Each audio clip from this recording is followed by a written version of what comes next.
I want to talk about the Borderlands game we all expected, but never got. Borderlands 3 had a troubled development. It had massive boots to fill, but above all, it was a big disappointment for millions of fans across the world, because it was such a mixed bag. Some parts of the game were amazing, and as time went on, it felt like Gearbox was hiding something truly special, while some of the parts were completely awful. In this video, I'm going to explain everything that went wrong for the game that bombed when it should have set the world on fire. This is the story of the failure of Borderlands 3, and the story of the hidden beauty that this game still has. The Borderlands We Never Got. Use code Evan at Gamersubs right now, link down below. Borderlands 3 was built on the hype and admiration of what Borderlands 2 had built, the standard for a looter shooter. But as egotistical and narcissistic as the streamers Gearbox portrayed as the villains of Borderlands 3, so too was the decision making leading to the game's launch. The game was an Epic Games Store exclusive for its first 6 months on PC, which doesn't sound all that bad. After all, it's just another launcher, and Valve has had a hold on launchers for decades. But Epic's launcher was clunky, it was unoptimized, it had security and privacy risks, and Epic was the bad guy.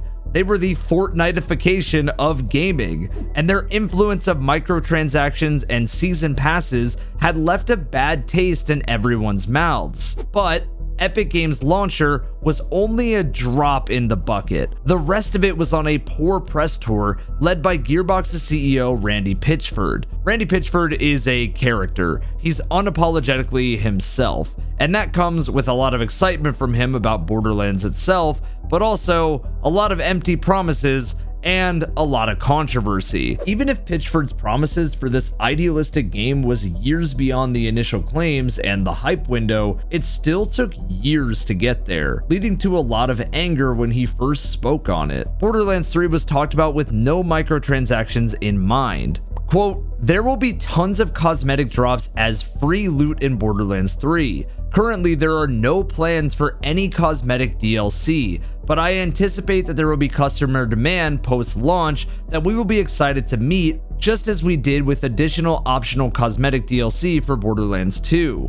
But then, Pitchford immediately revealed that there was going to be microtransactions. Then, this turned into a Twitter storm from Pitchford, even defending it further and really just committing the mortal sin of Twitter in general, burying himself deeper by trying to keep on explaining himself instead of just apologizing and moving on. This really just led to people latching on to the "no microtransactions are coming" comments. Pitchford also made comments about Steam dying and Epic taking over, but then saying that the Epic Game Store exclusivity was never his call. It just made so many people question why he even spoke about any of it. Had Pitchford just not spoken about a version of the game that would take years to come out, had he not spoken about how much better the Epic Games launcher was than Steam, had he not said anything at all about it without a PR manager approving it or just choosing to ride the hype wave of Borderlands 3 instead, none of the bad press would have moved in before the launch. The community is not exactly fans of Pitchford for many reasons, but I think the Borderlands 3 press tour is one of those many reasons for the community. While Pitchford and the Epic Games Store were both dampening what should have been an awesome release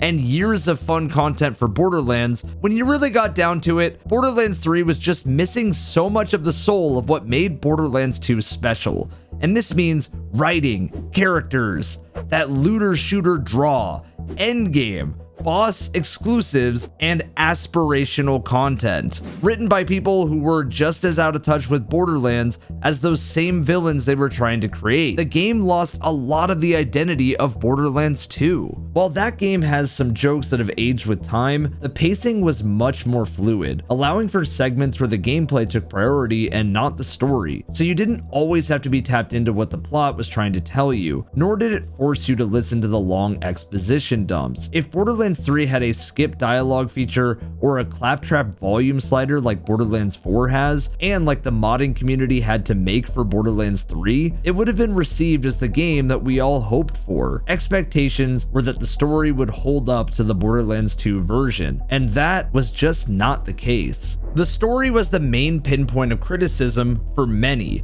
and although my personal love of a looter shooter doesn't come from the story, I will say that if I'm farming for drops on repeat, I want to at least like what the characters are saying or build a closer connection to the story with how much time I'm already grinding for the loot in the world. That being said, the story sucked really bad in this game, and it was so bad that Borderlands 4 writers are even making fun of it. Quote, "I'm not gonna say there's no toilets, but if the word skibbity ships in the game under my watch, I'm gonna cry real tears." Paul Tassi joked that we were gonna have a gun called the Hawk Tua, and a fellow dev asked me if it was real, and I wanted to put my hand down the sink grinder. If you want some examples of just how weird, poorly paced, and bad timing and just cringe the dialogue was, just here you go. What up, my bandit orphans? God Queen Tyrene coming at you live from the HBC. We're streaming, you're screaming, and we're all preparing to get into the Great Vault. The tone of the Borderlands franchise was always centered around two key concepts: humor and chaos. This is partly why the first two games did so well when they released. The majority of fans saw it as a breath of fresh air. They were glad to finally see a looter shooter that was hilarious and an absolute blast to play. The writing in Borderlands and Borderlands 2 was at times crass and immature, but that was the point. It was meant to make you laugh, but also recoil slightly, and some characters were deliberately written to be as irritating as possible. Looking at you, Claptrap. I will destroy Handsome Jack with my bare hands! I will...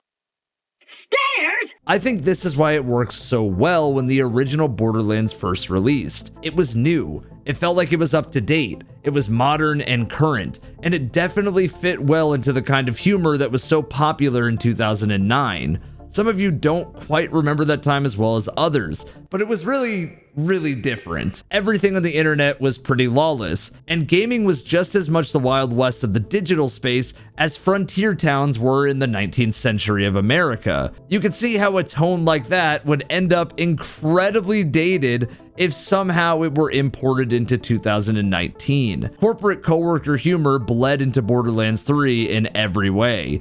Every poop and fart joke, every "did that really just happen?"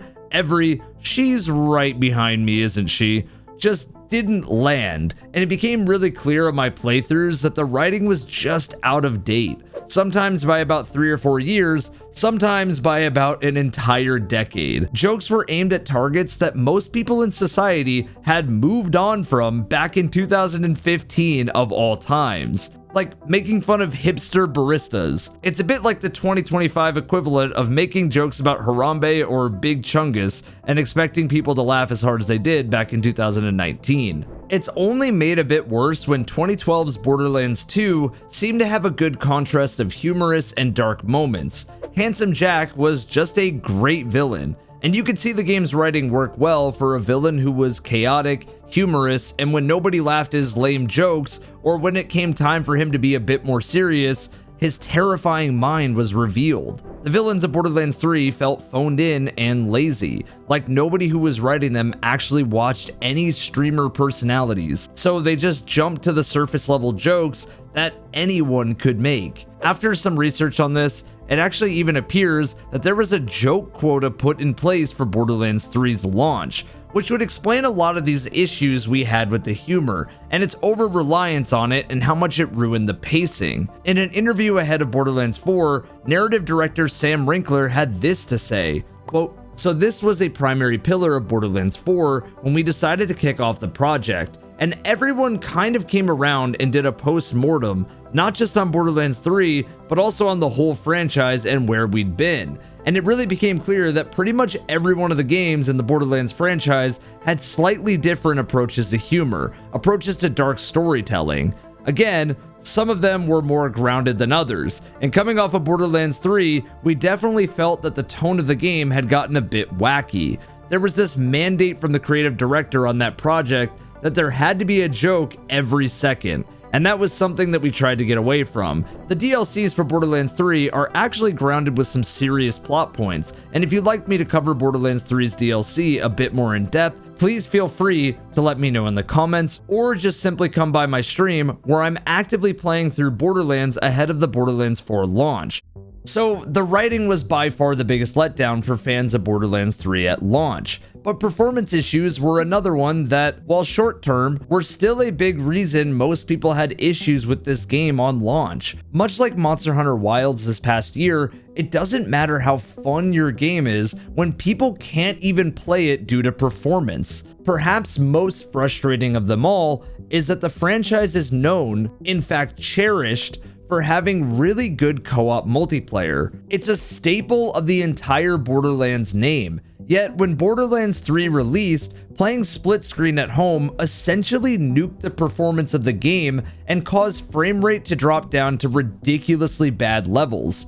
Of course, bugs can get patched and performance issues can be improved, but the combination of writing, poor jokes, and performance issues on a new launcher were enough to steer a large amount of players away from the game. For more long-term looter shooter fandom, there were more significant issues that bogged down the experience once you made it through the story. Legendary weapons, or orange tiered loot, was something to get really excited for in Borderlands. It was the aspirational drop alongside pearlescence, and rewarded players who sunk time into Borderlands with that shiny feeling of getting something cool that was extremely powerful. But in Borderlands 3, not only were pearlescence completely removed, it felt like the color orange was really common. This all but ruined the deeper investment into the grind that Borderlands had always aspired for. No longer was I farming to see that orange that might pop.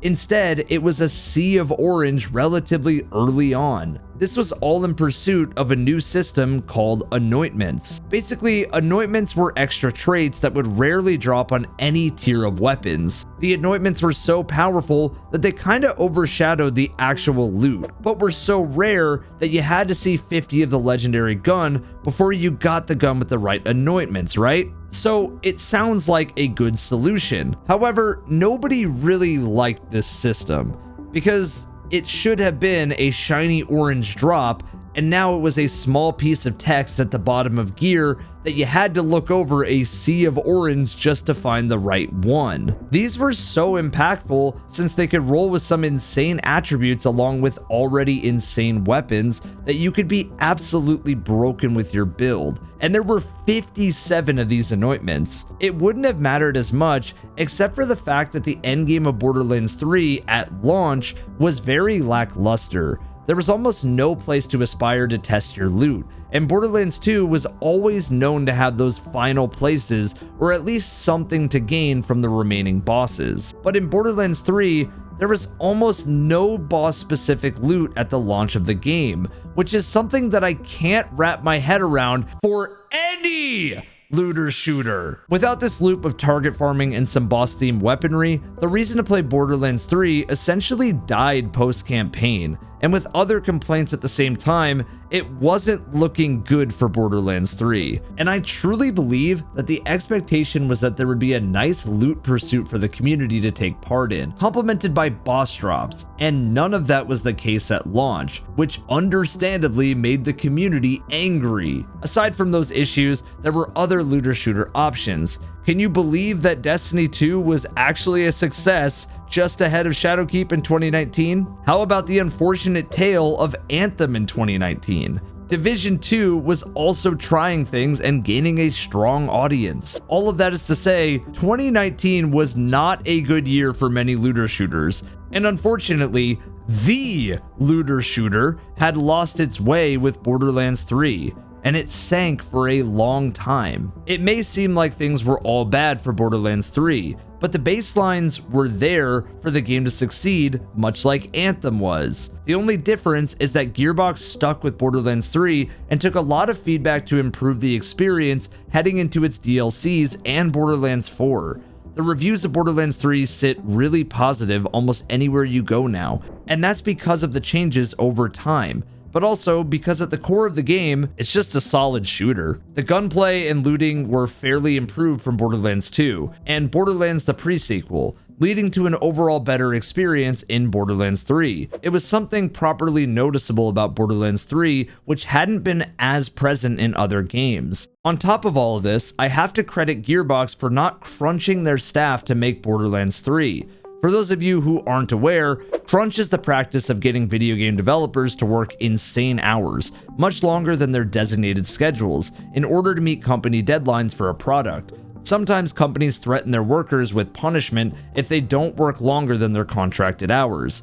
Gearbox managed to avoid it when developing Borderlands 3. To be honest, this is incredibly refreshing, and I think it's completely reasonable to celebrate the fact that crunch was avoided during its development. This maybe allowed for some creative ideas to shine as the game went on, because they added a lot in the time since launch. They reworked the Mayhem 2.0 and the endgame scaling. They added Mayhem exclusive weapons, stuff you can only get on the hardest difficulties.